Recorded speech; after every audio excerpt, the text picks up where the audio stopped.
If you haven't seen the film Limitless yet, then you should get on that right away, because the first 30 minutes of it are pretty much the ultimate film for anyone who's interested in self-improvement.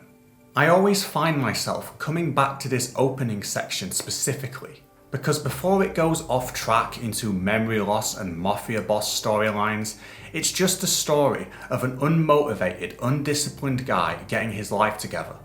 And that's something that holds a lot of appeal for me, and probably for anyone else who's ever wanted to make a change in their life. Seeing a character improving at breakneck speeds is really enjoyable wish fulfillment material. It's why we love to see a good training montage. Seeing months or even years worth of progress and achievements compressed down into less than a minute just gets our brains tingling.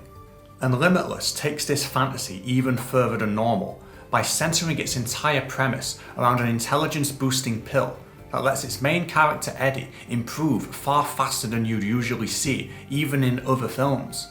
It ends up being such great wish fulfillment that after watching it, people start asking themselves, is there a real pill like that out there? Or failing that, is there a way of thinking that would make me behave as though I'm taking this kind of pill?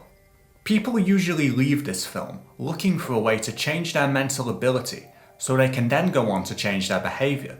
But in this video, I'd like to look at Eddie's self-improvement journey in a more realistic way and look for changes in behaviour that would cause a change in mental ability. Early on in the film, there's a whole montage of Eddie doing various self-improvement activities. Then later, when he says he's had a self-improvement month to explain all the sudden changes in his life, it's played off like a joke, because it's really supposed to be NZT that changed everything. But what he said was actually the truth. He really was doing all those things to improve his life. It was a self-improvement month. And this is what would actually work in reality, because we have far more control over our behaviour than we do over whether we suddenly become super intelligent. And seeing this made me wonder how well each of the things Eddie is shown doing would actually work for self-improvement. So let's start going through them. The first thing that Eddie does after taking NZT is clean his apartment. Easy, right? I mean, it's cleaning, not something that you'd think requires super intelligence. But what this scene does a really good job of demonstrating is that easy is not the same as unimportant.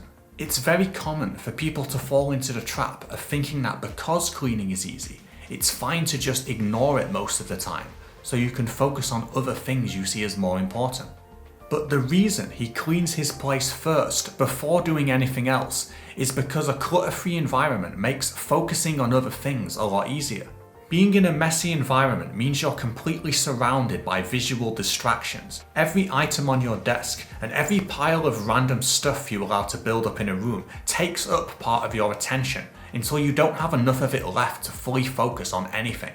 Fixing this problem was especially important for Eddie because he was trying to write a novel, an extremely creative task that benefits a lot from the ability to enter a state of intense focus. Before cleaning his apartment, he was never able to focus enough to make any kind of progress on his book. But afterwards, he's able to really get into writing, which is itself a great life-improving activity. Writing is about more than eventually being able to create something you can sell. It's a way of putting your thoughts in order, because the process of thinking of the exact words to express something you've been thinking about forces you to put more thought into something than you would have otherwise. Making a habit of writing makes you better able to understand both your thoughts and yourself, and this kind of structured, deeper thinking can benefit everybody, not just the people who dream of becoming famous authors. In fact, the pressure that people put on themselves to write like a famous author is often what stops them from writing anything. Instead, I'd recommend journaling. Just write down your thoughts on things without any expectation about what the result has to be. It doesn't have to be perfect, and nobody else even has to see it, because it's all about the benefits that the process will have for you. After Eddie finishes his book, we see a quick montage of him changing his appearance, including getting a haircut and some new clothes. This can be a good way to get a quick boost to your confidence, and as cynical as it sounds, other people might start treating you better because the halo effect tells them that if somebody looks better, they must have better other traits as well. Another thing we see in the appearance changing mirror montage, right in the middle of it in fact, is Eddie doing crunches. Now, I'm going to be generous and say that this is an easy visual representation of strength training in general, which is great for your overall health as well as building confidence as you gain muscle over time. Next up is learning to play the piano. The self-improvement benefits here come from the way learning to play a musical instrument impacts your neuroplasticity, the ability of your brain to adapt and improve itself. Although you don't have to specifically learn the piano or even a musical instrument to get this benefit. Repeatedly and deliberately doing anything that actively engages your brain in a different way to usual will improve your brain's ability to adapt and learn new things. After this, we get to what I consider the big one. Eddie starts running. Now, we all know it's great for your physical health, but what's even better is what it does to your mind. As well as releasing endorphins to immediately boost your mood, running also causes the release of BDNF, or brain-derived neurotrophic factor. This is a chemical that stimulates the creation of new brain cells and connections between existing ones and leads to a permanent increase in mental ability. With this going on, you'd almost think he doesn't actually need the NZT. While Eddie is running, he's also listening to foreign languages.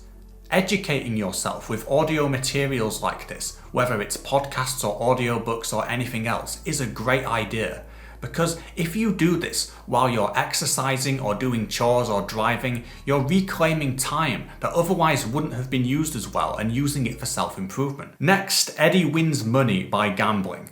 This is the first example of an activity that's just a straight up bad idea if you're not superhuman like the character in the film. The same applies to the day trading that becomes the focus later on in the film. Unless you're going to dedicate a ton of time to becoming a professional at this, then it's just too high risk and you can make more money doing other things. Something that comes up over and over again throughout the early parts of the film is Eddie experiencing more social success. He says that all his fear and all his shyness are gone. In reality, the elimination of social fear and shyness would come about as the result of some of the previous activities plus practice. Lots and lots of practice. All the benefits to confidence you'd get from learning loads of new things and getting a lot of exercise would come together with the confidence gained through experience to make new social situations far less daunting. Finally, once Eddie's done his self-improvement month and incorporated all these different activities into his life, he does something that makes use of all of them. He comes up with a big life goal. I actually think this is the correct order for this to be happening in. It's really rare to see someone come up with some big impressive sounding goal and then completely change their daily life and behaviour in order to pursue it. It's far more likely that people will make some small changes in their life first in order to be able to think clearly enough to come up with a good life goal. You should absolutely do this if you want to become more limitless yourself, because it will create a unifying reason for everything else you've been doing. And that's it! All of the self-improvement activities at the start of Limitless. Let me know which of them you think is the best example to follow, as well as what other films you watch for inspiration. Subscribe if you haven't already, and have a great day.